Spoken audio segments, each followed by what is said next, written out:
बाबा, ये आपका ही आशीर्वाद है बाबा, जो इतने वर्षों के बाद हमें पुत्र की प्राप्ति हुई है। अब आप ही इसका नामकरण कीजिए बाबा। हाँ हाँ बेटा, क्यों नहीं, आप अपने पुत्र को मुझे दीजिए। साधु जैसे ही उस बच्चे को अपनी गोद में लेता है तो देखता है उसके दाहिने हाथ पर एक नीले रंग का चिन्ह बना हुआ है जो राजयोग को दर्शाता है। साधु उस बच्चे के ऊपर उस चिन्ह को देखकर हैरान रह जाता है। क्या बात है बाबा, आप इतना परेशान क्यों लग रहे हैं? बेटा, मैं परेशान नहीं हूँ, मैं तो बहुत खुश हूँ। तुम्हारा यह बेटा बहुत ही तकदीरी है। तुम्हारे बेटे के किस्मत में राजयोग लिखा है। हाँ बाबा, मैं कुछ समझा नहीं, आप क्या कहना चाह रहे हैं बाबा? बेटा, तुम्हारा यह पुत्र राजा बनेगा। ये 14 वर्ष की आयु में ही इस राज्य की राजकुमारी से विवाह कर राजा बन जाएगा। साधु की यह बात सुनकर हरिया बहुत खुश हो जाता है। इसी प्रकार कुछ दिन गुजर जाते हैं। और तेज, शिकार बस कुछ ही दूर पर है। राजा हिरन के पीछे भागते भागते काफी दूर निकल जाता है, लेकिन हिरन राजा के हाथ नहीं लगता।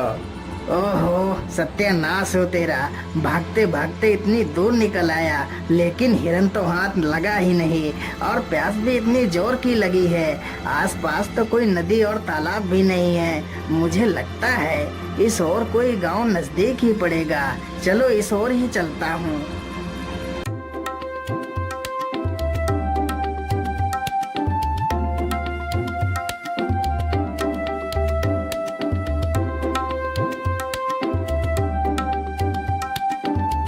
राजा चलते चलते उसी गांव में पहुंच जाता है जहां वह बच्चा पैदा हुआ था जिसका विवाह राजकुमारी से होना था।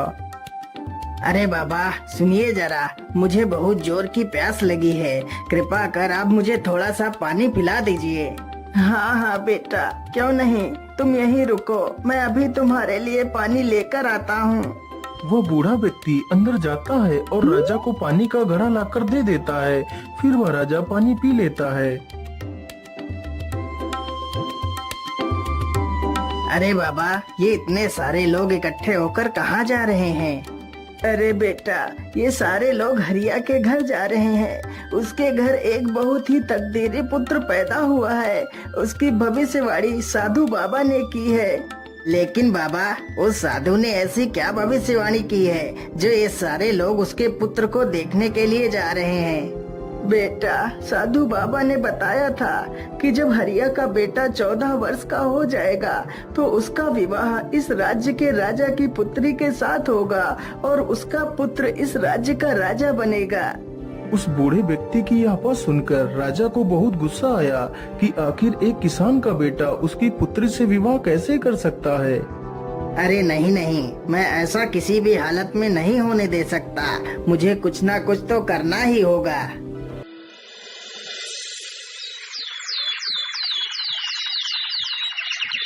राजा अगले ही दिन अपना वेश बदलता है और उसी गांव में पहुंच जाता है। अरे भाई, ये हरिया किसान का घर कहाँ पर है? अरे भाई, सीधे चले जाओ और गांव के आखिर में जो घर मिलेगा वही हरिया किसान का घर है। इतना सुनकर राजा हरिया के घर पहुंच जाता है। अरे ओ हरिया भाई, जरा घर से बाहर आओ, मैं तुमसे मिलने आया हूँ। हाँ भाई, बोलिए, आप कौन है और आप हमसे क्यों मिलना चाहते हैं? हरिया भाई, मैं सेठ करोड़ी मल हूँ। मैं हरिपुरा गांव में रहता हूँ। मैंने सुना है आपका पुत्र बहुत किस्मत वाला है, उसके किस्मत में राजयोग है। हाँ सेठ जी, आपने बिल्कुल ठीक ही सुना है। हरिया भाई, मैं तुमसे कुछ कहना चाहता हूँ। हाँ हाँ, बोलिए बोलिए सेठ जी, आप हमसे क्या कहना चाहते हैं? अरे भाई, आप अपना बच्चा मुझे दे दो, मैं इसके बदले तुम्हें ढेर सारा धन दूंगा। तुम्हारे बच्चे का पालन पोषण मैं करूंगा। लेकिन सेठ जी, मैं अपना बच्चा आपको नहीं दे सकती।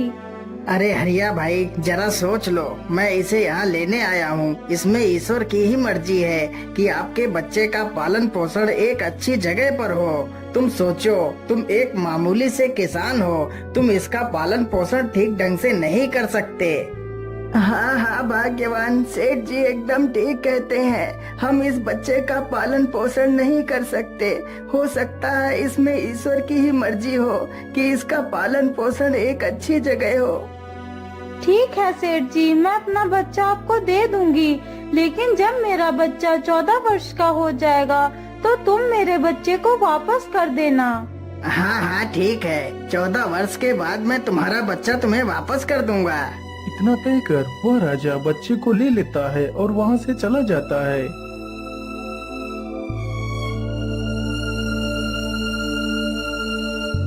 क्या करूं? इस मासूम को मारने के लिए तो मेरे हाथ उठ ही नहीं रहे हैं। मैं ऐसा करता हूं, इसे एक लकड़ी के संदूक में बंद कर देता हूं और इसे नदी में बहा देता हूं, या इसी नदी में डूबकर मर जाएगा। इतना सोचकर राजा उसे एक लकड़ी के संदूक में बंद कर देता है और उसे नदी में बहा देता है।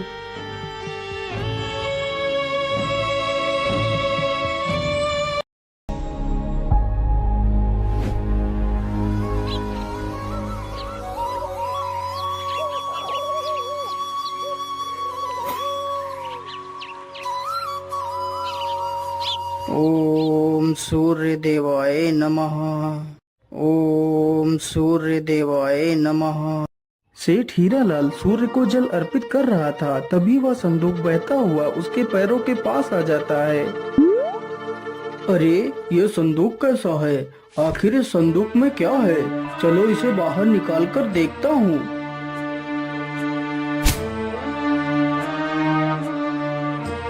अरे ये क्या? इसमें तो एक बच्चा है, लेकिन यह बच्चा तो कितना सुंदर है।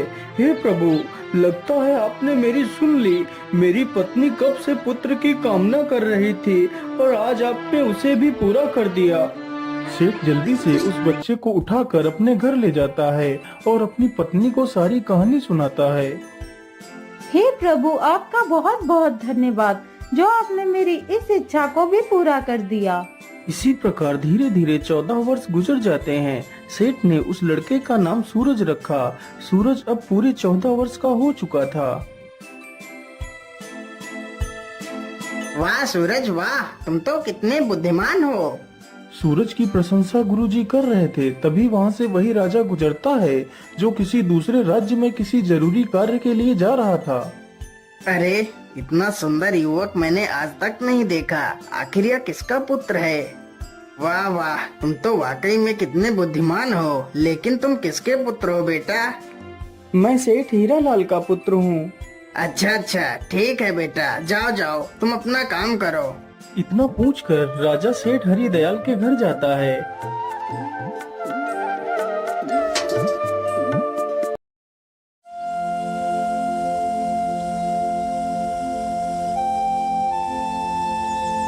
सेठ जी, इतना सुंदर और बुद्धिमान बेटा आपको कैसे प्राप्त हुआ?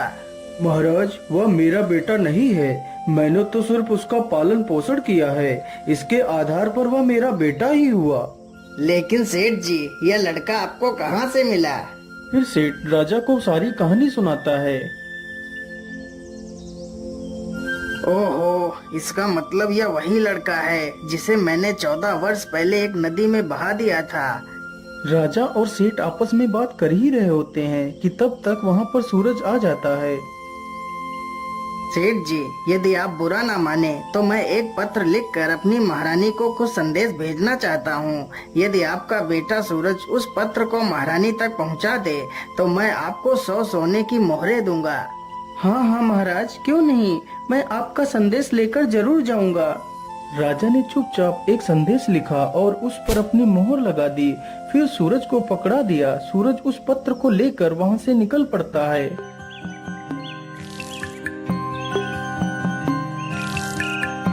सूरज चलते चलते एक घने जंगल से गुजरता है तो वह अपना रास्ता भटक जाता है।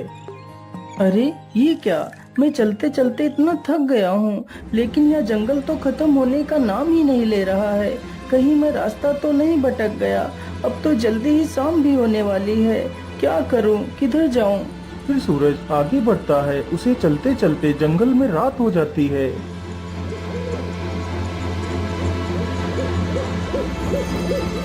अरे उधर क्या है? मुझे लगता है या तो कोई झोपड़ी है। चलो मैं आज रात इसी झोपड़ी में बिता लेता हूँ। इतना सोचकर सूरज अपने घोड़े से नीचे उतरता है और झोपड़ी के अंदर चला जाता है।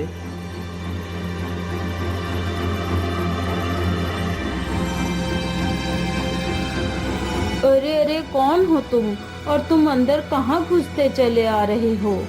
माता जी, मुझे माफ करिएगा जो मैं आपके बिना इजाजत के अंदर चला आया। फिर सूरज उस बूढ़ी महिला को सारी कहानी बताता है। सूरज की ये सारी बातें सुनकर उस बूढ़ी महिला को सूरज पर दया आ जाती है। लेकिन बेटा, तुम्हारा यहाँ पर रुकना ठीक नहीं होगा। यह स्थान डाकुओं का अड्डा है। अभी कुछ ही देर में डाकू आने वाले हैं। यदि उन लोगों ने तुम्हें यहाँ पर देख लिया तो समस्या आ जाएगी। लेकिन माता जी, इतनी रात्रि में तो मैं कहीं और भी नहीं जा सकता। यदि बाहर जंगल में गया तो मुझे जंगली जानवर खा जाएंगे। इससे अच्छा है मैं यहीं पर एक कोने में ही सो जाता हूँ माता। इतना कहकर सूरज एक कोने में जाकर लेट जाता है और सो जाता है। कुछ ही देर बाद डाकू अपने घर वापस आ जाते हैं।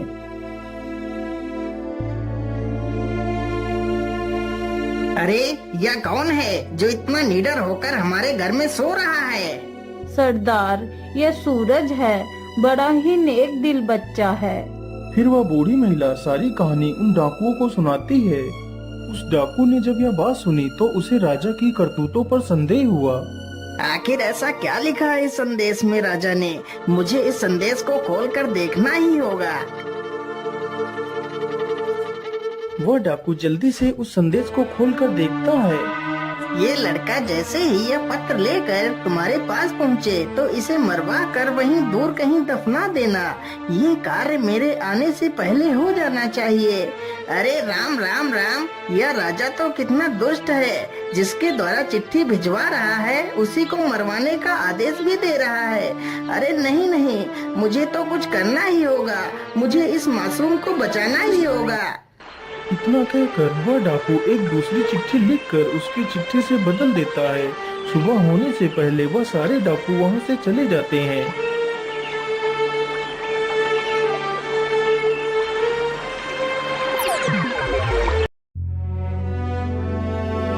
अच्छा माता जी, अब तो सुबह हो गई है।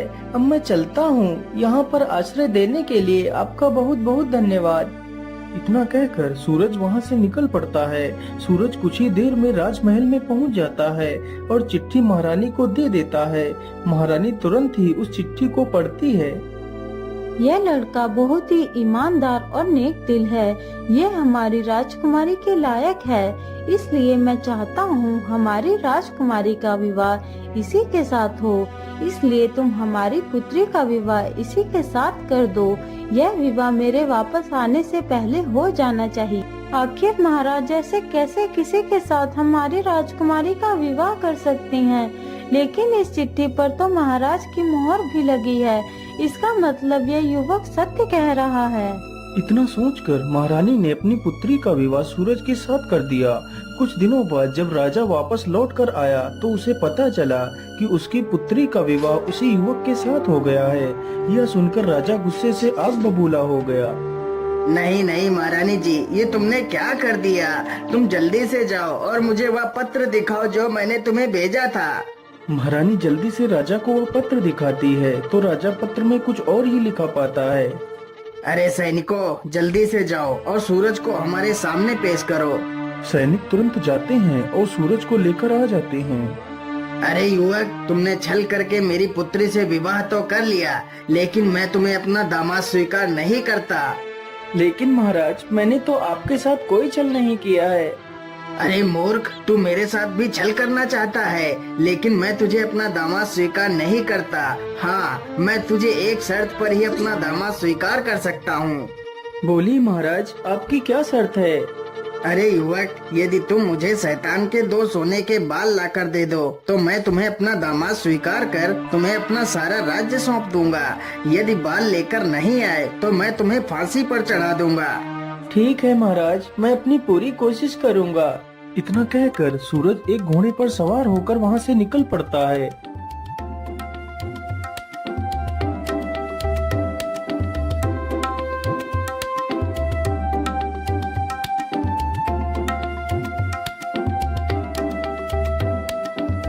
वह चलते चलते एक दूसरे राज्य में पहुंचता है तो उसे वहीं पर रात हो जाती है।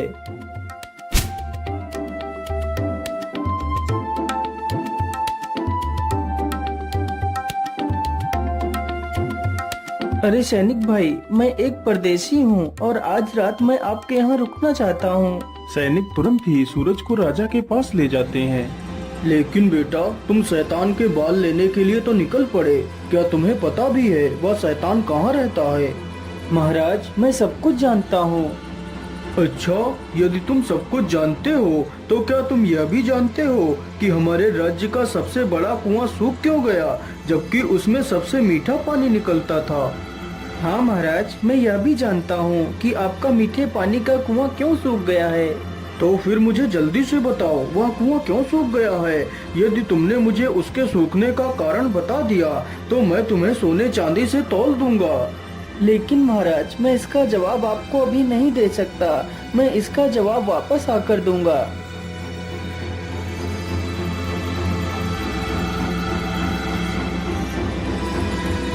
अगली सुबह सूरज वहां से आगे के लिए निकल पड़ता है।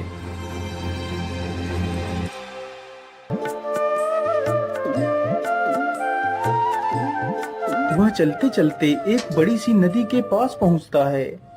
ओहो, रास्ते में तो इतनी बड़ी नदी पड़ गई है, लेकिन मैं इसे पार कैसे करूं? तभी देखता है कि एक व्यक्ति नाव लेकर उसकी तरफ चला आ रहा है।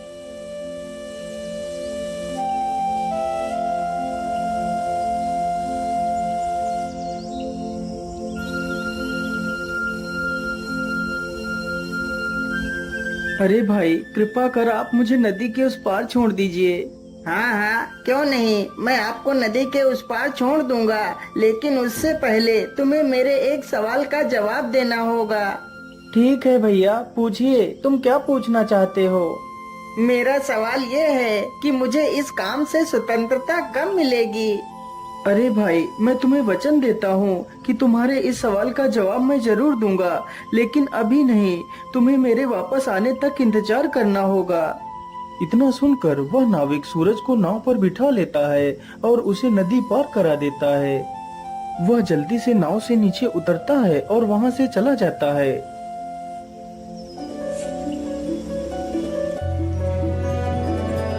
सूरज चलते चलते एक गुफा के पास पहुँचता है। मुझे लगता है यह वही गुफा है जिसमें वह राक्षस रहता है। चलो इसके अंदर चलता हूँ। इतना कहकर वह गुफा के अंदर घुस जाता है।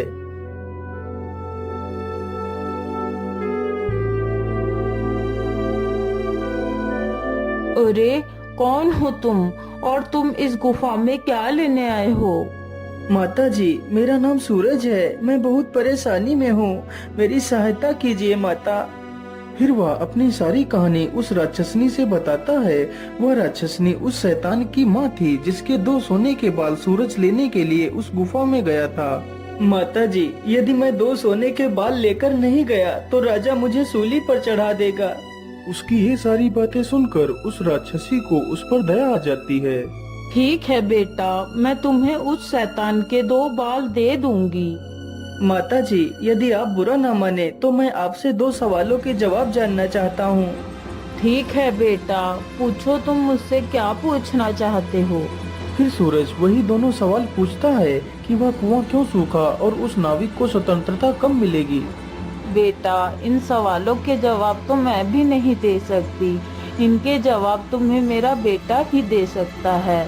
तुम ऐसा करो, मैं तुम्हें एक चींटी बना देती हूँ और तुम यहीं कहीं पर छिप जाना। यदि मेरे बेटे ने तुम्हें देख लिया तो वह तुम्हें नुकसान भी पहुंचा सकता है। इतना कहकर वह बूढ़ी डायन उसे एक चींटी बना देती है। वह चींटी चुपचाप जाकर एक स्थान पर छिप जाती है। तभी कुछ ही देर में वह राक्षस भी आ जाता है। मनुष्य की दुर्गंध। अरे, ये मनुष्य कहाँ है? कहाँ है वह मनुष्य? अरे बेटा, तुम किस मनुष्य की बात कर रहे हो? यहाँ पर तो कोई भी मनुष्य नहीं है।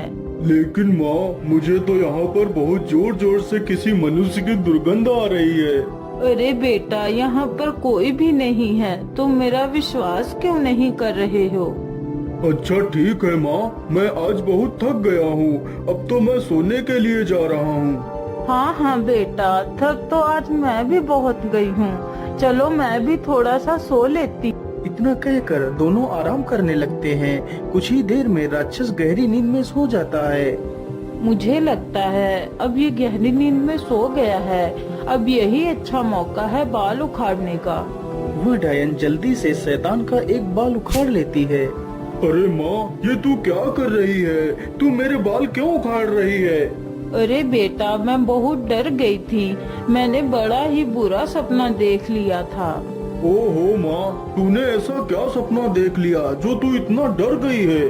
मैंने देखा कि उम्बल राज्य का एक कुआं, जिसमें कुछ साल पहले बहुत मीठा पानी निकलता था, अब वही कुआं पूरी तरह से सूख गया है। आखिर ऐसा कैसे हो सकता है? अरे माँ, तो इसमें इतना परेशान होने की क्या जरूरत है? वह कुआं इसलिए सूखा है क्योंकि उसमें एक बड़ा सा पत्थर पड़ा है और उस पत्थर के नीचे एक बड़ा सा मेढक है। यदि उस मेढक को बाहर निकाल दिया जाए तो वह कुआं फिर से मीठे पानी से भर जाएगा। इतना कहकर वह शैतान फिर से सो जाता है। जब वह शैतान फिर से गहरी निद्रा में चला जाता है तो वह डायन फिर से उसका एक बाल उखाड़ लेती है। ओए हाय माँ, तूने तो मुझे मार ही डाला। अब तुझे क्या हुआ? अब तूने कौन सा सपना देख लिया? अब तो मैंने और भी बुरा सपना देखा। मैंने देखा कि झुंझुन नदी पर जो नाविक नाव चलाता है वह मुझसे पूछ रहा है कि मुझे मेरे इस कार्य से कब आजादी मिलेगी। अरे माँ, वह नाविक मूर्ख है।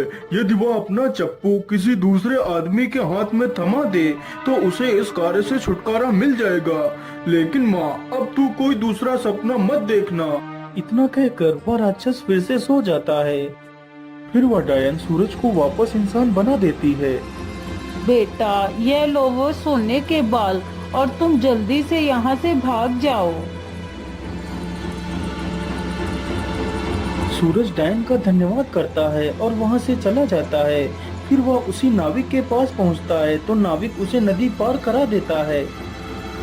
मेरे भाई, जिस दिन कोई व्यक्ति तुम्हारे इस चप्पू को खुद अपने हाथों में ले लेगा, उसी दिन तुम इस कार्य से स्वतंत्र हो जाओगे। इतना कहकर सूरज अपने घोड़े पर बैठता है और वहाँ से निकल पड़ता है। सूरज चलते चलते कुछ ही देर में अंबल राज्य में पहुँच जाता है, जहाँ उसे अपने दूसरे सवाल का जवाब देना था। महाराज, आपका कुआं फिर से मीठे पानी से भर सकता है। तो फिर जल्दी बताओ युवक, हम अपने कुएं को कैसे ठीक कर सकते हैं? महाराज, आपके कुएं में एक बड़ा सा पत्थर पड़ा है और उसी पत्थर के नीचे एक बड़ा सा मेढक है। यदि उस मेढक को बाहर निकाल दिया जाए तो कुएं में पानी फिर से भर सकता है। राजा ने ऐसा ही किया। उसने उस बड़े मेढक को उस कुएं से बाहर निकलवा दिया।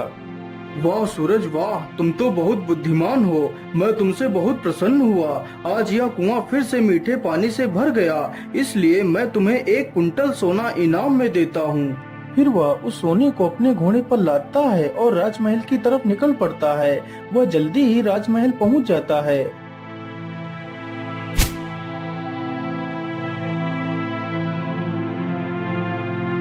ये लीजिए महाराज, मैं आपके लिए शैतान के बाल लेकर आ गया हूँ। अच्छा अच्छा, ठीक है, लेकिन तुम इन दोनों थैलों में क्या लेकर आए हो? महाराज, इसके अंदर सोना है। सूरज जल्दी से उन दोनों थैलों को राजा के सामने ही खोल देता है। इतना सारा सोना देखकर राजा हैरान हो जाता है। अरे, इतना सारा सोना! लेकिन इतना सारा सोना तुम्हें कहाँ से मिला है? महाराज, मुझे यह सारा सोना झुंझुन नदी के उस पार पहाड़ियों से मिला है। वहाँ पर बहुत सारा सोना पड़ा है। मैं जितना भी सोना वहाँ से ला सकता था उतना ही लेकर आया हूँ। अच्छा, तो क्या मैं भी वहाँ से सोना ला सकता हूँ? हाँ हाँ महाराज, क्यों नहीं। जब आप झुंझुन नदी के पास पहुंच जाना तो तुम्हें एक नाविक मिलेगा। तुम उस नाविक का चप्पू खुद लेकर नाव चलाना और नदी के उस पार निकल जाना, तभी वह सोना तुम्हें दिखाई देगा। यदि तुमने नाव स्वयं नहीं चलाई तो वह सोना तुम्हें कभी नहीं मिलेगा। इतना सुनते ही राजा के मन में लालच आ जाता है और वह तुरंत ही झुंझुन नदी पर पहुंच जाता है। अरे ओ नाविक, जल्दी से इधर आ, मुझे नदी के उस पार जाना है।